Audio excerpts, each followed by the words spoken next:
Em nome do Pai, do Filho e do Espírito Santo. Amém. A graça e a paz da parte de Deus, nosso Pai, nosso Criador, o amor e a ternura e a misericórdia de Jesus Cristo, nosso irmão e Redentor, a luz e a força e a santidade do Espírito Santo Paráclito Consolador estejam convosco. Bendito seja Deus que nos reuniu no amor de Cristo. Caríssimos irmãos e irmãs, sejam todos muito bem-vindos ao programa Palavra para o Teu Dia da Comunidade Luz Divina, aí onde está na circunstância concreta do seu dia, com ideias claras e distintas, ora comigo, ora connosco, ao Deus da vida, ao Senhor que dá sentido à nossa, à minha existência. Oremos. Deus eterno e omnipotente, que na Páscoa da nova aliança ofereceste aos homens o dom da reconciliação e da paz, fazei que realizemos na vida o que celebramos na fé. Por nosso Senhor Jesus Cristo, vosso Filho, que é Deus e convosco vive e reina na unidade do Espírito Santo, por todos os séculos dos séculos. Amém. Caríssimos irmãos e irmãs, o Evangelho deste dia extraído de São João, capítulo 21, versículos de 1 a 14.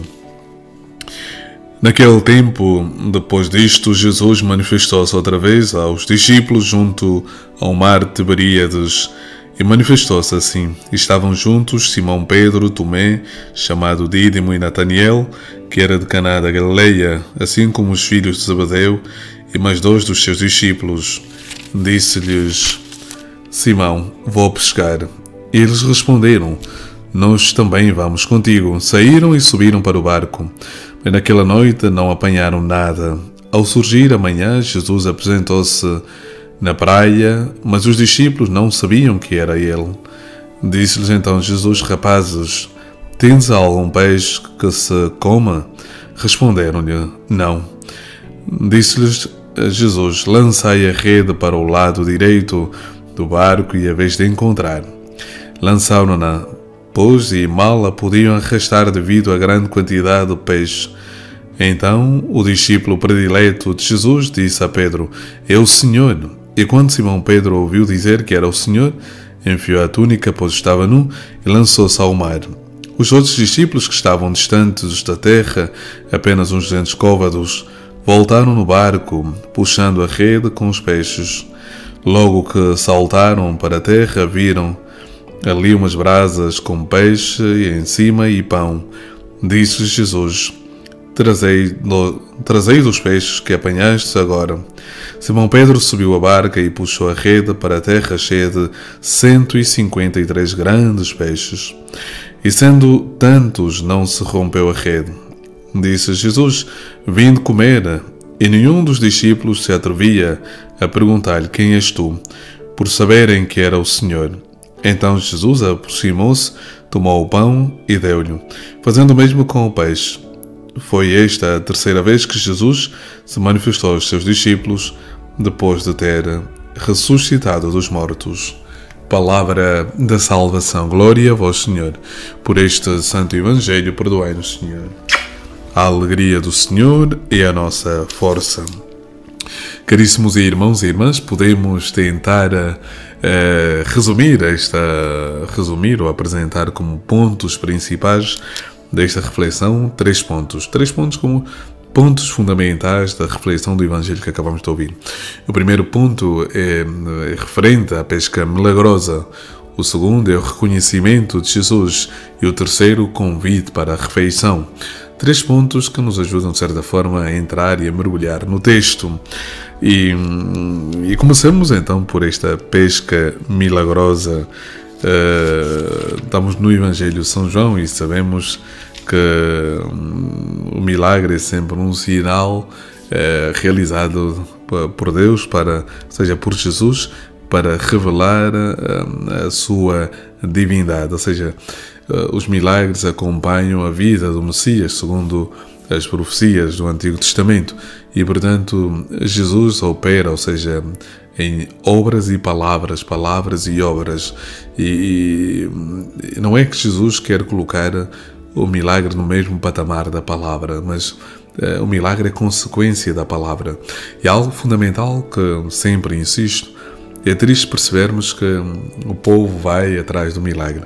Ainda estes dias, revendo uma série da Netflix, passa a publicidade, A Missa da Meia-Noite, é uma série interessante, com alguns capítulos que eu vi o ano passado e voltei a ver destes dias alguns trechos do episódio.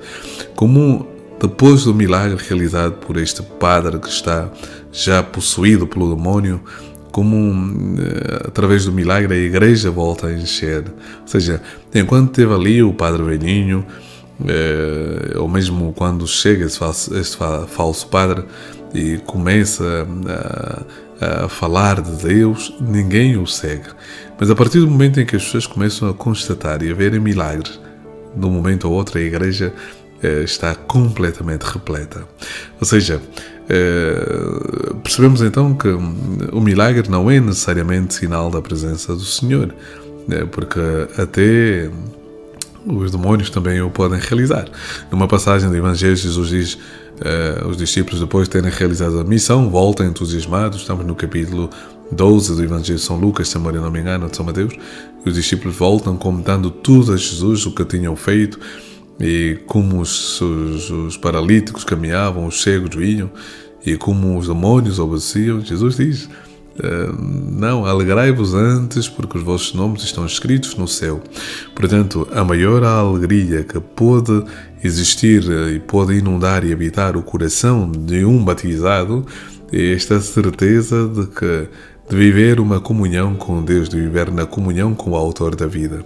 E, portanto, esta comunhão é sinal da presença do Senhor. Esta comunhão é sinal de que Deus habita verdadeiramente em nós. Não é um milagre. O milagre pode ou não acontecer, mas a presença de Deus é uma certeza. O encontro com Deus é uma certeza. E umas vezes teremos a graça de vivermos, de vermos milagres acontecerem em nossas vidas, outras não teremos.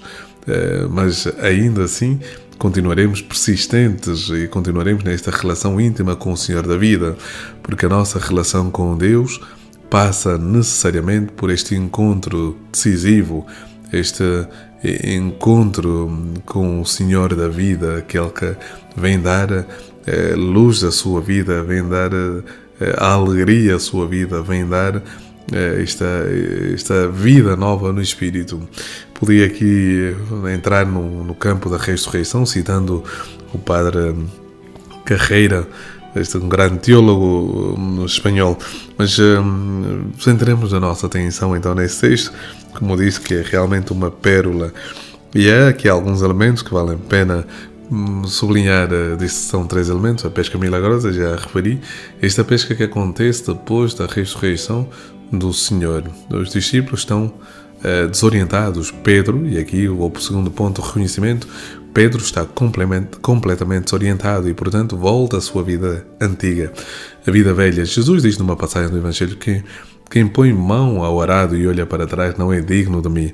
E aqui literalmente podemos encarar que Pedro olha para trás, ou seja, volta à sua vida velha, volta a fazer aquilo que antigamente fazia e, portanto, está desorientado. Percebemos que isto é consequência de uma desorientação, de uma desilusão, de uma cegueira com o que é fruto da morte de Jesus, e que eles ainda não percebem que é Jesus que morreu, que foi crucificado, agora vive, está vivo para sempre. E por isso ainda não têm essa certeza, mas vão reconhecê-lo aos poucos, como num processo gradual, numa catequese mistagógica, ou seja, numa introdução ao mistério da vida de Jesus. Eles vão compreendendo de maneira progressiva. E é o mesmo que deve acontecer comigo na minha vida, na minha pesca milagrosa, no meio do mar, na minha circunstância. Eu devo reconhecer o Senhor na minha vida. Aqui quase para dizer, Pedro volta à sua vida antiga, e é exatamente na sua velha vida, na sua vida antiga, aonde o Senhor fará que ele viva este encontro decisivo. E vivendo este encontro ali aonde ele estava habituado a ser aquele que conhecia a realidade, que dominava, é exatamente ali onde o Senhor vai tocar a vida de Pedro. Portanto, para dizer que na nossa vida, ali no nosso trabalho, na nossa casa, no nosso ambiente, no nosso habitat, é exatamente ali onde o Senhor pretende despertar em nós o dom da fé. E o último e não menos importante, a refeição. Jesus convida os apóstolos a viver neste banquete. É o sinal e é o símbolo da Eucaristia. Jesus convida-nos a todos a participarmos da Santa Eucaristia, a nos alimentarmos do seu corpo e do seu sangue, a deixarmos Cristo encerrar em nós e nós nele, ou seja, vivermos esta comunhão em que nós viveremos eternamente unidos ao corpo e ao sangue do Senhor. O Senhor esteja convosco, Ele está no meio de nós. Abençoe-vos Deus Todo-Poderoso, o Pai, o Filho e o Espírito Santo. Amém. A alegria do Senhor é a nossa força. Amém.